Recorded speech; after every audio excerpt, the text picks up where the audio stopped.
திராவிட இயக்கத்தினருக்கு ஏன் கோபம் வருதுன்னா அவர் திருப்பியும் அந்த திராவிட இயக்கத்தின் மீது ஒரு குற்றம் சுமத்துகிற போக்கு தான் நமக்கு வந்து உடன்பாடு இல்லாத ஒரு விஷயமா இருக்கு.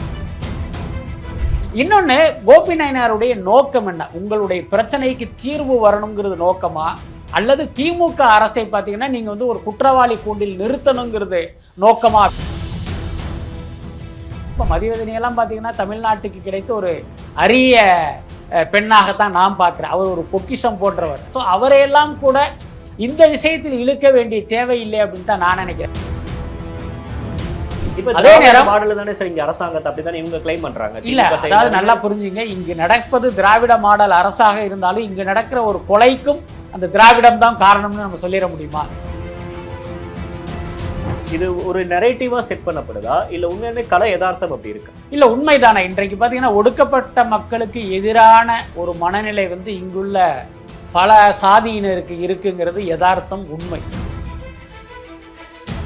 ஆனா கூட்டணி பொறுத்த வரைக்கும் இன்டாக்டா தான் இருக்கும்னு நினைக்கிறீங்களா சார்? இல்ல, எனக்கு தெரிந்து இந்த வரப்போற 2026 தேர்தலில் வேல்முருகன் வந்து அதிமுக கூட்டணிக்கு செல்வதற்கான வாய்ப்பு தான் இருக்கு.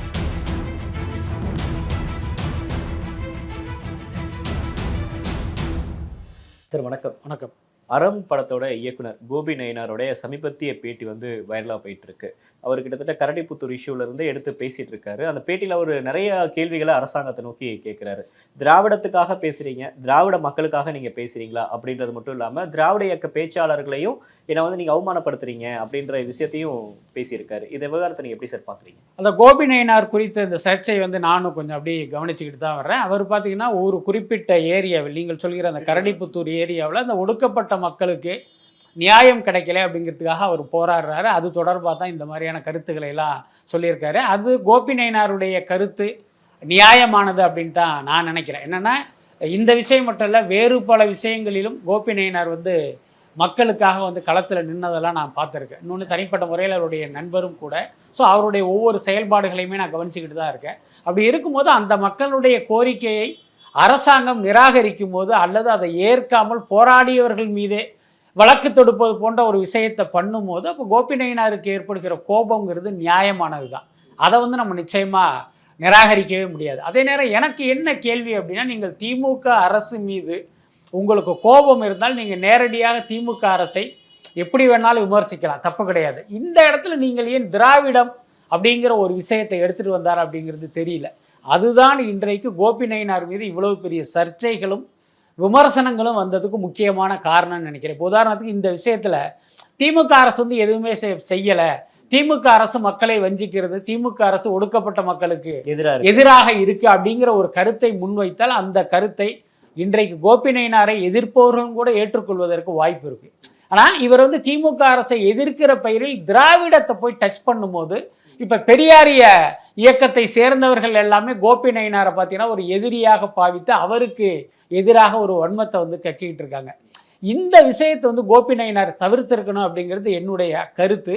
அதே நேரம் அவருடைய குரல் கோரிக்கை நியாயமானது, அதில் எந்த மாற்றமும் இல்லை. அதே நேரம் நம்ம தொடர்ந்து பல்வேறு பேட்டிகளில் கூட நான் சொல்லியிருக்கேன். இப்போ திமுக என்ன பண்ணுதுன்னா திராவிட மாடல் அரசு, திராவிட மாடல் அரசு அப்படின்னு நம்மை போன்றவர்களெல்லாம் ஒரு வகையில் அப்படியே ஒரு வசியம் பண்ணி கட்டி போட்டுடுறாங்க. அவர்கள் பண்ண தவறுகளை கூட நம்மளால் பார்த்திங்கன்னா ஒரு வீரியமாக தட்டி கேட்க முடியாத அளவுக்கு இந்த திராவிட மாடல் அப்படிங்கிறது ஒரு கேடயமாக பயன்படுத்திகிட்டு இருக்காங்க. ஸோ அந்த யதார்த்தத்தை நம்ம ஒத்துக்கிட்டு தான் ஆகணும். சொல்லப்போனால் இந்த விஷயம்தான் கோபி நயினாரை இப்படி ஒரு வார்த்தையை பயன்படுத்த தூண்டுச்சோ அப்படிங்கிற கேள்வியும் எனக்கு இருக்குது. திராவிடத்தை மீது அவர் கேள்வி எழுப்பியிருக்க கூடாது, அரசாங்கத்தை நோக்கி தான் கேள்வி எழுப்பியிருக்கணும் அப்படின்னு சொல்றீங்களா சார்? பட் ஆனால் அவருடைய கோரிக்கைகளில் ஒரு சில விஷயங்கள் எல்லாமே ரொம்ப மிகைப்படுத்துதல் அப்படின்ற மாதிரி இருக்கிறதா நீங்க பார்க்கலையா? இல்லை, மிகைப்படுத்துதல் தான் சொல்ல முடியாதுல்ல. அதாவது ஒடுக்கப்பட்ட மக்களுக்கு இப்படி ஒரு விஷயம் நடக்குது, அதை வந்து இந்த அரசு செவிசாய்க்கலை அப்படிங்கிறது தான் அவருடைய அடிப்படையான குற்றச்சாட்டு. ஸோ அதனுடைய தொடர்ச்சியாக அவர் பல்வேறு விஷயங்களை பேசுகிறாரு. அது திமுக அரசு மீதான குற்றச்சாட்டாக இருக்குது. இன்னும் சொல்லப்போனால் கோபி நயினார் சொல்ல மறந்த பல்வேறு விஷயங்கள் இருக்குது. திமுக அரசை விமர்சனம் பண்ணுவதற்கு இன்னும் நிறைய விஷயங்கள் இருக்குது. நீங்கள் வந்து அது குறித்து விமர்சனம் பண்ணலாம், அதற்கான உரிமையும் அவருக்கு இருக்குது.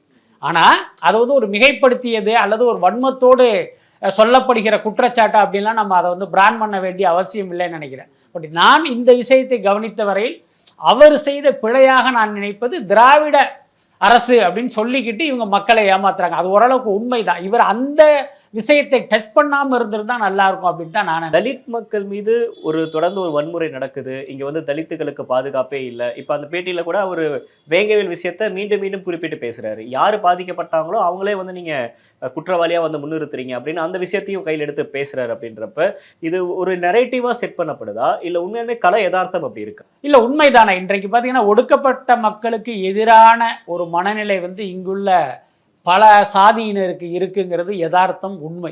அதெல்லாம் பார்த்தீங்கன்னா இப்போ அரசு அப்படின்னு எடுத்துக்கிட்டிங்க அப்படின்னா அவர்களுடைய செயல்களிலும் கூட ஒரு பாகுபாடு ரொம்ப அதை நுணுக்கமாக பார்த்தா தான் தெரியும். வெளியில் பேசும்போது பார்த்தீங்கன்னா நாங்கள் ஆதி திராவிடர்களுக்கு அது பண்ணோம், ஒடுக்கப்பட்ட மக்களுக்கு இது பண்ணோம்லாம் நிறைய சொல்லுவாங்க. நீங்கள் ரொம்ப நுணுக்கமாக பார்த்தீங்கன்னா அந்த ஒடுக்கப்பட்ட மக்களுக்கு எதிரான ஒரு மனப்போக்கு வந்து ஆளும் கட்சியிடம் இருக்குது அப்படிங்கிறது தான் உண்மை.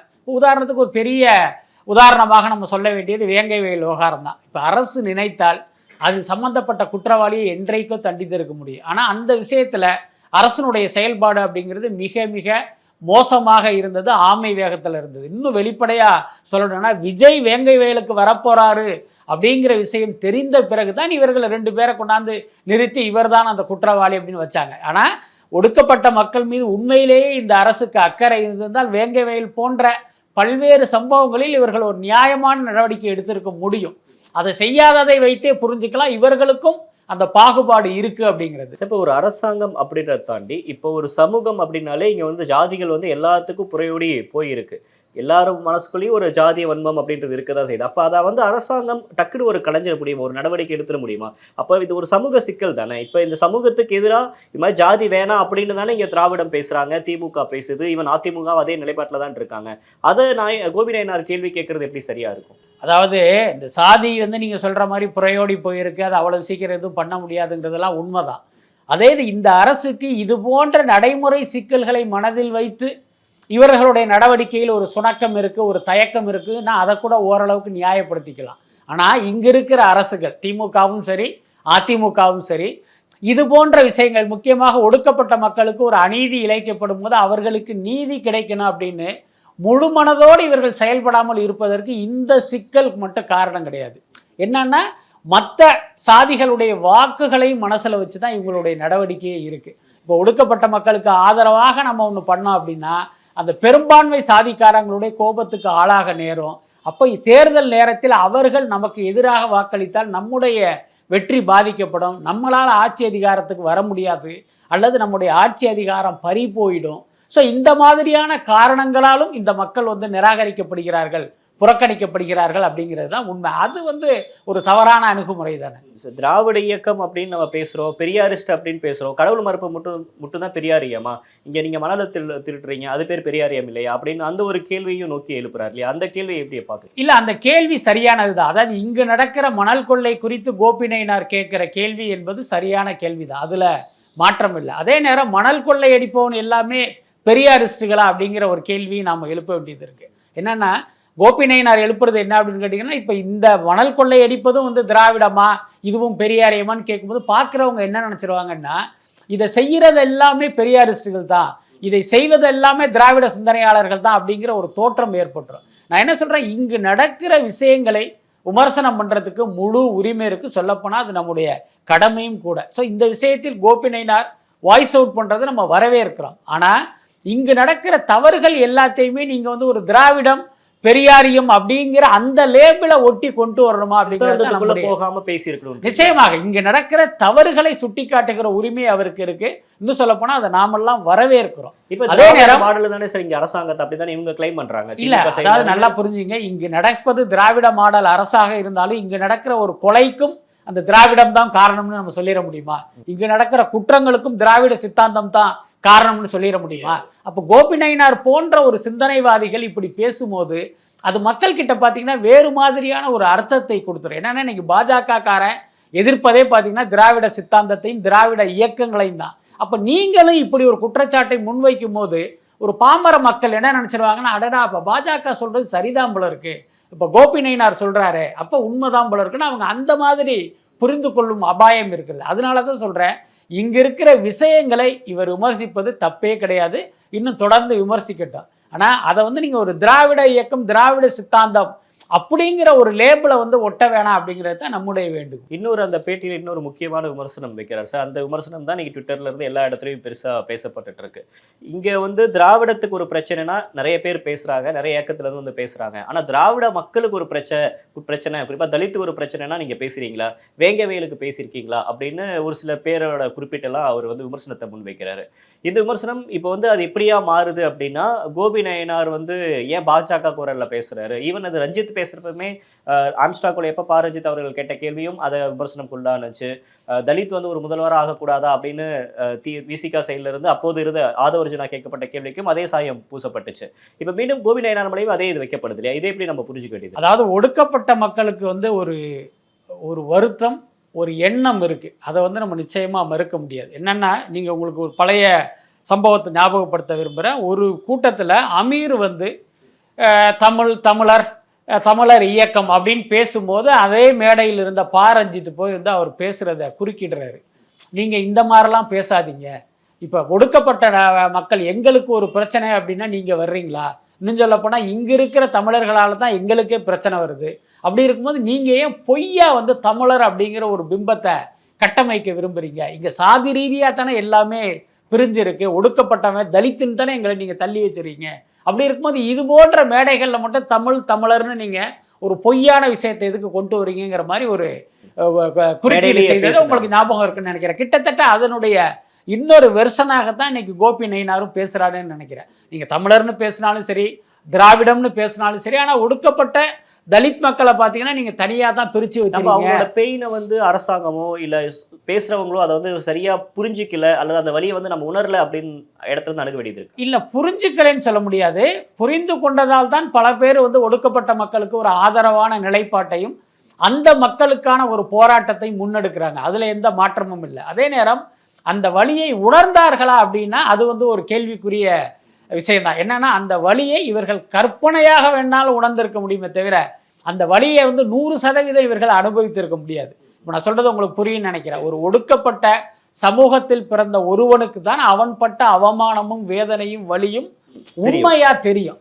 பட் அவன் சொல்வதை கேட்கிற எனக்கு பார்த்தீங்கன்னா அந்த வலியும் வேதனையும் எந்த அளவுக்கு கடத்தப்பட்டிருக்கும் அப்படின்னு பார்த்தீங்கன்னா நிச்சயமாக அதில் ஒரு 50% 20% தான் என்னால் ஃபீல் பண்ண முடியும். அதனால் அந்த விஷயங்கிறது உண்மைதான். அதே நேரம் புரிந்து கொண்டார்களா அப்படின்னு கேட்குறது சரியான கேள்வி இல்லை. நிச்சயமாக அதெல்லாம் புரிந்ததால் தான் இந்த அவலம் இந்த மக்களுக்கு இனியும் நடக்கக்கூடாது, இந்த அநீதி இந்த மக்களுக்கு இனியும் தொடரக்கூடாது அப்படின்னு பல அமைப்புகளும் பல்வேறு நபர்களும் அந்த மக்களுக்காக போராடிக்கிட்டு இருக்காங்க, அந்த மக்களுக்காக பேசிக்கிட்டு இருக்காங்க. ஆனால் அப்படியும் அவருடைய வாழ்க்கை விடியவே இல்லை அப்படிங்கிறது ஒரு மிகப்பெரிய சோகம் தான். இப்போ தமிழ்நாடு மாதிரியான முற்போக்கு மாநிலமாகட்டும், இங்கே ஓரளவுக்கு மற்ற மாநிலங்கள் ஒப்பிடுறப்ப இங்கே ஓரளவுக்கு குறைந்தபட்சம் ஒரு சமூக நீதி இருக்குது, இங்கே டக்குன்னு ஜாதிய மாதிரி ஒரு விஷயங்கள் ஈடுபடாமல் இருக்குது.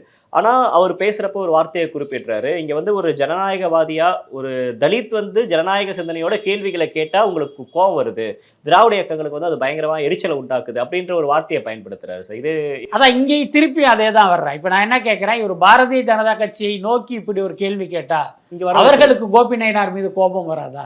கண்டிப்பா வரும். யார் கேள்வி கேட்டாலும், யாரை நோக்கி அந்த கேள்வி எழுப்பப்படுகிறதோ அவரிடத்தில் இருந்து பதிலுக்கு பதில் கோபம் வரும் அப்படிங்கிறது தான் இயல்பான விஷயம், யதார்த்தமான விஷயம். அப்ப நான் கேள்வி கேட்கிறேன், நீங்க ஏன் பதில் சொல்லலை அப்படின்னு கேட்கலாமே தவிர திராவிட இயக்கத்தினருக்கு ஏன் கோபம் வருதுன்னா அவர் திருப்பியும் அந்த திராவிட இயக்கத்தின் மீது ஒரு குற்றம் சுமத்துகிற போக்கு தான் நமக்கு வந்து உடன்பாடு இல்லை.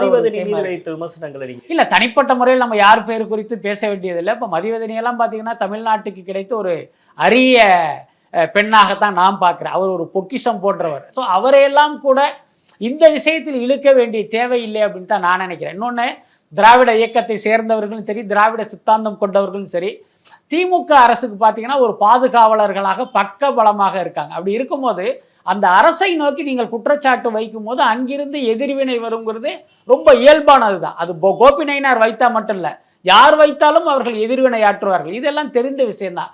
அதுக்காக பார்த்தீங்கன்னா நீங்கள் ஒட்டுமொத்த திராவிட இயக்கத்தையும் திராவிட சித்தாந்தம் கொண்டவர்களையுமே ஒரு குற்றவாளியா சித்தரிக்கிறத நம்மளால ஏற்க முடியும். இது ஒரு அரசாங்கத்தில் நடக்கக்கூடிய சிக்கல் அப்படின்னு தான் இதை அணுகணும். நிச்சயமாக இது வந்து ஒரு அரசு செய்கிற தவறு.